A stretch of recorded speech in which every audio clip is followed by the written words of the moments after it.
So I'm going to talk a little bit on a different topic, not about how to creatively use data necessarily, but really how to allow you to continue to use that data in a privacy and GDPR world. So the privacy challenge. So consumers are increasingly unhappy with the lack of visibility into how the data is used, right? I'm sure all of you have dealt with GDPR concerns and had to figure out how to deal with the regulations. So because consumers are increasingly unhappy, what we get is GDPR and CCPA, all these regulations that's coming down the line, and we have to figure out how to do that. But we can also look at it as an opportunity, right? It's an opportunity to actually change our relationship with consumers. As opposed to hiding everything that we do from consumers, we can actually build a direct relationship so that consumers actually understand how their data is actually being used and where the data is going. We can get ahead of regulations such as GDPR and CCPA by creating an industry-wide solution for privacy that everyone can use. So what is the problem that we're actually trying to address here? First, right, so GDPR tells you if you have consumer data, you have to have explicit consent in order to use that data. The problem is consents do not flow with data. We have a data supply chain in which when the data is collected, by the time it gets to where you have the data, you don't actually have any proof that you have the original consent because the data doesn't come with consent. And if you want to track it down, data provenance is very difficult, right? You have to go back and trace. You don't know where the data came from. You have to go to the data supplier that you bought the data from, and then they have to go to the data supplier the data bought it from. And we have to trace it all the way down to where the original source of the data came from. And that's another issue, right? So in order to actually be GDPR compliant, you need to be able to actually prove you have consent and actually know where the data came from. And finally, consumers themselves, they have no visibility into where the data went. Once they gave consent to, for example, to Match.com, right? I consent to have my data used. They don't know where the data went, right? So if they want to opt out, they have to go to, well, first of all, they don't know where to go opt out from. So they have to kind of take pot shots and go to different companies. So PrivacyChain is kind of our effort to figure out, so what's a better way to do this from an industry perspective that actually helps the individual consumer have consent control and tracking, help businesses provide data provenance and supply, and also help regulators, right, so that they can audit where the data comes from, whether it has consent or not. So I'm going to go through a quick use case, a couple of use cases.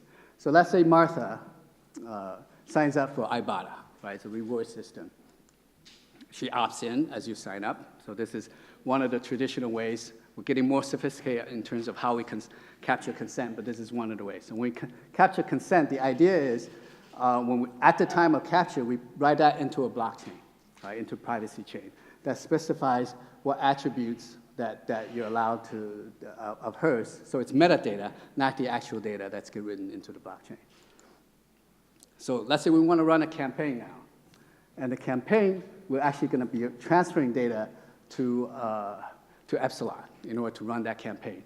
So we actually put into a PrivacyChain also a data transfer so that the data went from Ibotta to Epsilon with all the metadata regarding the data, the consent. And it points back to the original consent.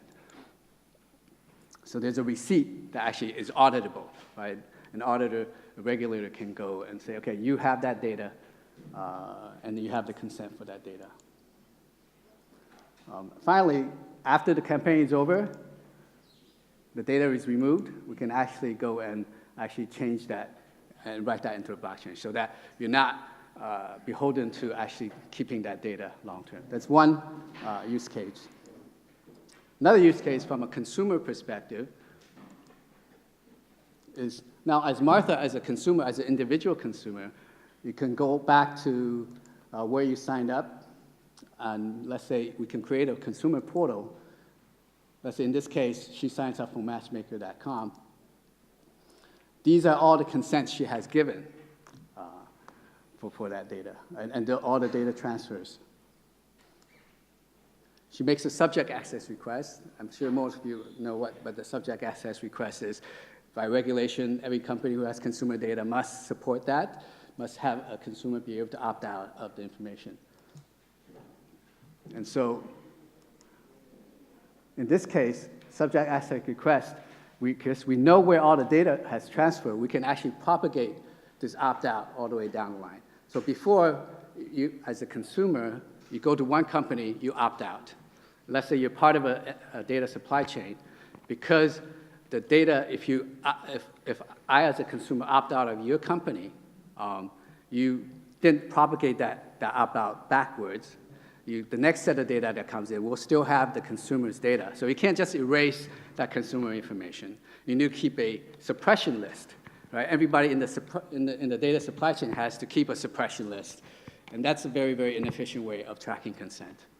And so with PrivacyChain, what it enables you to do is actually, in this case, let's say you don't want to actually opt out of consent.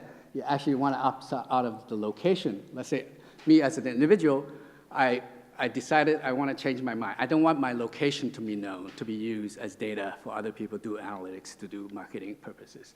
I can opt out here, and that data then is propagated throughout the supply chain to everywhere that your data is. You don't have to go and search out every place where your data resides. So I'll just fast forward through that. So how does PrivacyChain solve this problem, right? So each consumer data set has a pointer to a permanent consent ID saved in the blockchain. So the consent now can flow with the data, right? Every piece of data that you have can have a pointer back to this consent. And this consent is universal and it's immutable because it sits in the blockchain. And each time the consumer data is transferred so that it's also recorded in the blockchain, then you have data provenance that you can actually track where the data flows. And then consumers can now go to any company in the data supply chain, right? Typically, you go to the original site where you gave the consent because you know that's where you have. And you can change the consent and it will propagate throughout the data supply chain. So why blockchain and not a central database? First of all, there's no single company that's controlled. This is, as an industry, we have many constituents, many companies that are involved in this whole supply chain. So having not just advertiser data providers, publishers, as well as regulators, everyone can participate in this blockchain. It's immutable, so that no company can go and change these consents. And then it's auditable. Regulators can go directly to this PrivacyChain and figure out whether you're compliant with GDPR or not. Excuse me. I'm an engineer, so I threw in an architecture diagram. But, so it's based on a Hyperledger Fabric. I should go back. Hyperledger Fabric is an IBM-based blockchain. It's something that actually Walmart uses for their supply chain tracking in terms of, I don't know if you heard about the lettuce contamination, right? That's a use case, and similar to how we're using Hyperledger. Okay. Some of you might be asking, so how does PrivacyChain differ from the IAB's Transparent Consent Network, TCNF framework? Really, privacy is focusing on the data supply chain, whereas IAB's TCF is focusing on the ad tech ecosystem in terms of serving the ads. Eventually, the two will meet in the middle, right, through the identity. So LiveRamp developed this technology. We have open sourced it to IAB in late last year. We have 40 companies, 25 companies with 40 volunteers now working on various, trying to get it to scale and get across the industry. That's the roadmap. So, time's up. Unfortunately, time's up, Okay. Joe. Thank you very much. So, are there any questions?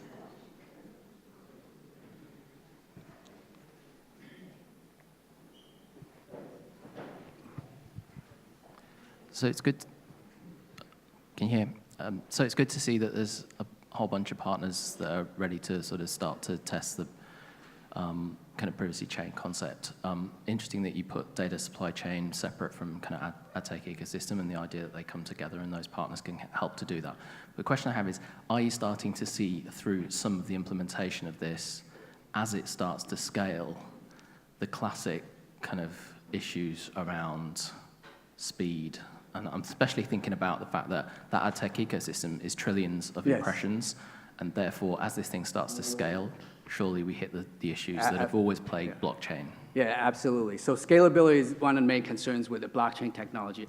We're using a permission blockchain, Hyperledger Fabric, so it's less of an overhead with public blockchains like Bitcoins and Ethereum.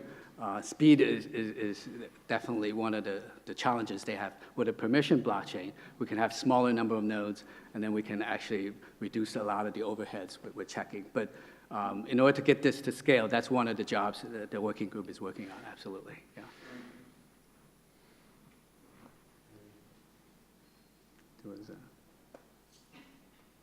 All right. Okay. Thank you very much, Joel.